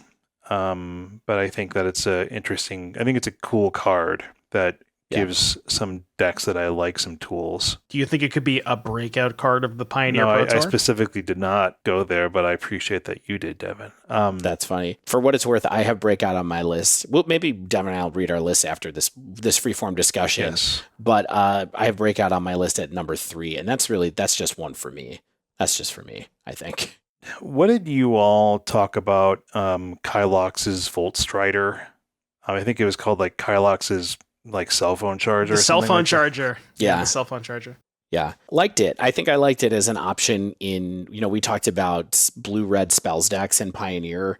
Originally, my mind had kind of moved towards Phoenix, being a piece of the puzzle in Phoenix, but Devin brought up that there's a blue-red spells deck that's just Crackling Drake, and this is probably a better fit for that deck, which is a legit deck. It's a legit other way to build a blue-red spells deck, and I think that makes a ton of sense. I do think it's a very playable card. Especially with the Treasure Cruise. I think this card's really good. This card Rhinos, by the way. You think this Rhinos? I think it can. I think it can Rhino. How can this Rhino? It costs 3, and it does good stuff. Okay. It costs 3 in Teamer mana, and it does good stuff. How are you going to collect Evidence 6 with this card? I mean, you don't need to. You just crew it, baby. You crew it. Yeah, you crew it. I guess you crew it with Shardless Agent. You recast the Cascade spell whenever it attacks. No, it's only the ones that are from Exile. Oh, dang it. Well, yeah. I still think that you could do that very easily. You can have, if you have 6 cards, there's tons of fetch lands in that deck. Not 6 cards, it's 6 6 total mana value. is how collect evidence works. Gosh, So you have darn to it. exile like a shardless and a violent outburst or something. No, this card sucks. It's not in Rhinos. It does. I think it's a legit card. In No, I the way think good it's with very. Cruz. I think it's very legit. I think 6 is actually a lot. Like collects up, especially like I think I saw some murmurings of like this legacies or something like that. Like it can go into like is it Delver decks, and it's like 6 mana value is not insignificant. You know what I mean? So Well, Yeah. honestly, 6 is probably easier to do in Legacy with Force of Will. So. oh yes, Force of Will. Yep. Oh, hold on. I mean, yeah. This it's an interesting card. I think it's really good. I don't know how good it is. So those are kind of like those are the cards I liked. I didn't actually look at the Quake Mole that you guys were gonna be talking about. Yeah, And the mole. That So, card's weird. That card's good. I'm gonna read my Mole, list. mole, mole, mole, mole. I'm going to read my list in order really quickly because it's close to Devon's, or parts of it are close to Devon's, I guess. One card is close to Devon's. So I had, like I intimated, I had No More Lies in first. Then second, I have Anzrag the Quake Mole. Devon also has Anzrag the Mole God, or Quake is it Mole. the Mole God or the Quake? His name is It's Quake the Quake Mole. Quake but Mole. It's the Mole God. Come Yeah, on. I'm gonna let Devon talk about that card when we get to it. Then I have Breakout. Then I have Fugitive Codebreaker, which is my my prowess cope card, honestly. Okay. And then fifth, I have the blue red or red green Surveil Land, because those things, Rhinos. Let me tell you, Those do right So now. let's talk about a little bit about these. I'm sure you all talked about them last week, but like Yes. I kept looking at them and saw a little bit of discussion on them online, and it just takes me back to like a temple. Do you know what I mean? Where it's just like it's not a temple. I know, though. well, It's a it's fetchable fetchable. temple. I understand that it's typed, but like it still comes into play tapped. But like that's not too bad, especially early in Rhinos, I guess. Like I don't know. Like I see pros and cons here. The thing I keep hearing about in Rhinos, for what it's worth, and Devin said something very similar on the show last week. I watched Everett talking about this, and he said something very similar, is that number one, Rhino players are greedy and keep a lot of 2-land hands. Okay. You gotta. And this All the is time. And this is something that would let you get another look at getting that third land for little to no cost. That's what it is. And many people are saying, or several people are saying, that this would even replace the Triome in I think it will. that deck, which I think is interesting and totally possible. But yeah, Like, imagine this situation, exactly what Dave was saying. You keep a 2-lander, it's the, 2 fetch lands, Fire Ice, Cascade Spell, Force Negation, Subtlety, Dead Gone. You're never mulliganing that hand, obviously, but there are situations where you just don't hit that third land drop, and in the instance where you're fetching a tap land on one, with that hand specifically, which is a hand that comes up a lot, you'd much rather have the selection early than the option of cycling it later on. Like, how often do you cycle the Triome? It almost never happens, But right? you get fixing, which is ideal. You have enough fetches and shocks that I don't think the third color on the Triome matters all that much. Sure. I mean, it matters enough that you play it. Yeah, sure. can I ask But you? there's no better option. Can I ask you real quick? So how many lands does Rhino run? 24. No, it runs 22, because it has the revealed Lorien revealed. So it's 22 and 4 Lorians. Let me ask you something. All right, I was just going to try to do some hypergeometric math here really Do it on the quickly. fly. I'm going to count. Quick math. I'm going to count Lorians. Yeah, it's hyper. Sample size. Forget it. Wait, hang on 1 second. If you have 26 successes in your sample, let's say it's a 60 card deck with 26 lands in it, quote unquote, and you do a surveil, look at the top card of your deck, you are 43% to have the top card be a land. Okay. Yeah. That's without drawing a hand and all that kind of stuff. If you So it's a free draw. if you have 2 looks at it, you are 68% to have it the top card be a land. So it improves your ability to draw land somewhat around 25% or so on those greedy keeps. I just think the way that I look at it is when I keep a 2-land hand like that, the benefit of putting a spell in the graveyard and getting me 1 closer to that third land drop is almost the equivalent of drawing a card. That's how important hitting that third land drop is whenever you get to bin a spell in that spot, it's so massive.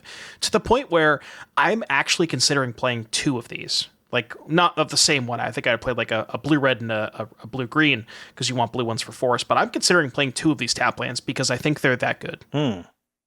Okay.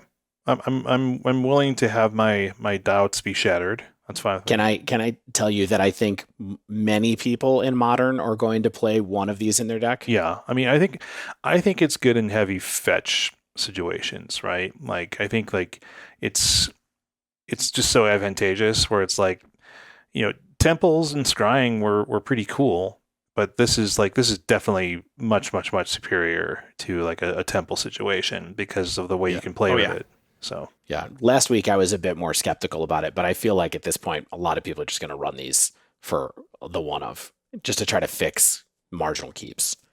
Okay, I like it. Yeah. All right, Devin, what's your bottom line list? My top 5, we had the aforementioned Lane Line of the Guild Pact at number 1, Ansrag, I'm calling it the Mole God at number 2, Insidious Roots at 3, Doorkeeper Thrall at 4. That's the 1/2 flash fire that we talked about last week. Yep. And then No More Lies at 5. Yeah. Doorkeeper Thrall. Oh yeah, the is strict the Torpor proctor Orb. type thing. Yeah. Yeah, the Torp Orb thing. Yeah. That card's good. It's very good.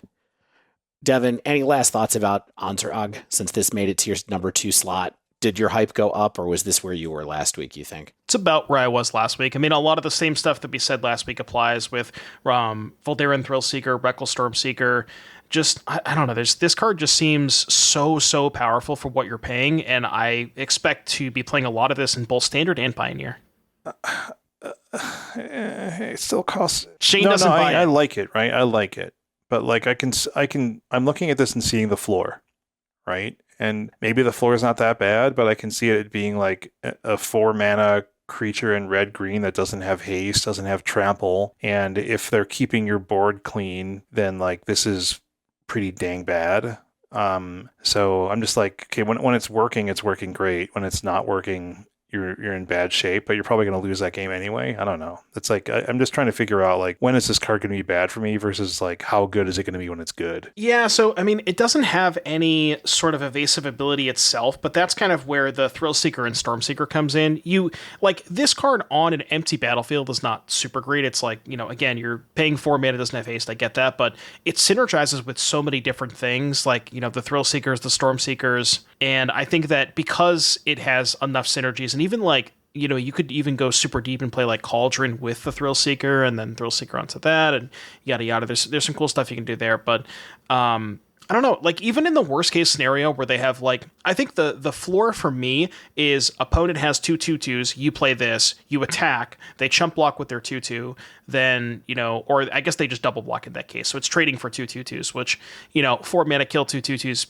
maybe that's not super great, but I don't know, I like it. Maybe I'm too high on it, but, and we'll find out after I play some games with it, but I like it a lot. I will say really quick, one thing I think that was not discount, or maybe we didn't think about enough, is like, if it blocks multiple times, its damage doesn't go away on the 4. So that's just something to keep in mind, is that, you do get to attack over and over again, but eventually, if your opponent does have a lot of blockers out, they probably will be able to kill it. But maybe it's been an abyss for you then, and for 4 mana, that's probably okay. My question real quick here is, in Gruul vehicles, maybe there's a lot of things that have to be re-engineered for this list to work the way you're talking about with Thrillseeker in it and Quakemole, but do you have a gut on like what card's not going to make the cut anymore for you when you start thinking about this? Haven't super thought about it too much. I mean, it honestly might just be a 1 or a 2 of, because the Gruul vehicles decks are kind of designed around it's the enchantment that tutors Huntsman's Redemption.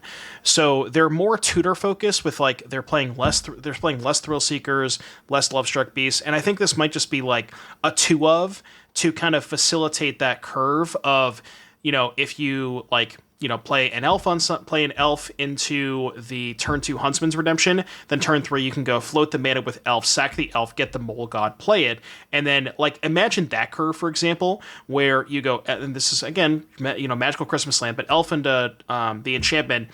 Turn 3, sack the elf, play the Mole God, and then turn 4, you get to give the Mole God and your 3/3 beast +2/+2 and trample. Right. Which means you have a 10 power trampler and a 5 power trampler, which if they block your 10 power trampler, you get an extra combat step with your 15 power. Yeah. Like those curves just seem so ridiculous. Yeah, I feel like there's enough there that it's just, and it's not like it costs 6 even or 5. Like I feel like this card would usually cost like 6, and it costs 4. So I don't know. I don't think there's a lot of downside to playing it. Yeah, I don't know what will get cut exactly, but it's probably like maybe 2 copies in the boats decks with Huntsman's Redemption. Yeah. And I'm gonna play this in standard too, because all those cards are legal in standard. You have the God, Huntsman's, Thrillseeker, Stormseeker. I'm gonna try to build a Mole God deck in standard too. Nice. Yeah, All I mean, right. I'm all for it being good for sure. We'll find out soon enough, right, Shane? Soon enough. We will. I mean, I guess the big thing for me is I unfortunately don't see this changing Modern significantly,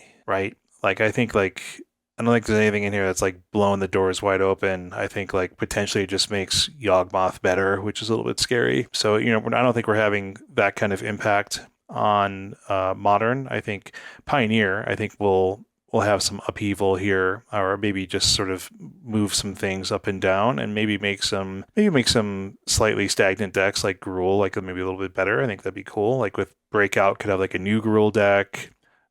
Quake Mole could be a cool part of like existing archetype. Yeah. Real quick before we go, does anybody know what the highest pre-sale priced card is? Is it the Quake Mole? I'm looking at Card Kingdom. That's what I'm using for what it's worth, but My guess would... Man, do I even have a guess? I don't even know if I have a guess. No, I don't even know. Delney Streetwise Lookout for $21.99 is the most expensive card in the set. Ansrag is number 2 for $16.99, and Leyline of the Guild Pack is 3rd for $12.99. That's reasonable. So, like I mean, I think that we will see those prices shift significantly. Like, I think that the Leyline, like at $10 or whatever like that, I think that could be a much more expensive card if it's as impactful as Devin thinks. Yeah. Yeah, I mean, what's funny about this set is I think a lot of the power lies in uncommons. Like, if you look at our top list, Dave's got No More Lies Breakout. I have No More Lies Insidious Roots, and there's plenty of rares and uncommons that are super good.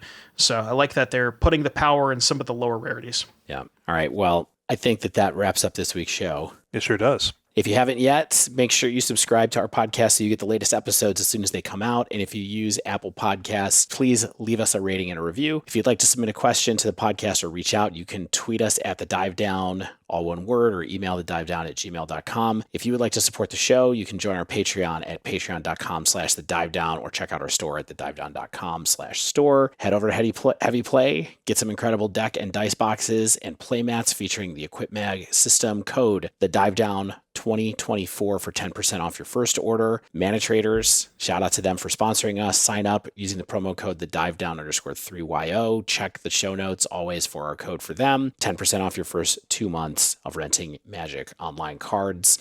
And as always, special thanks to the bands Nowhere and Spaceblood for letting us use their music. And until next week, get out there and lay lines with your guilds.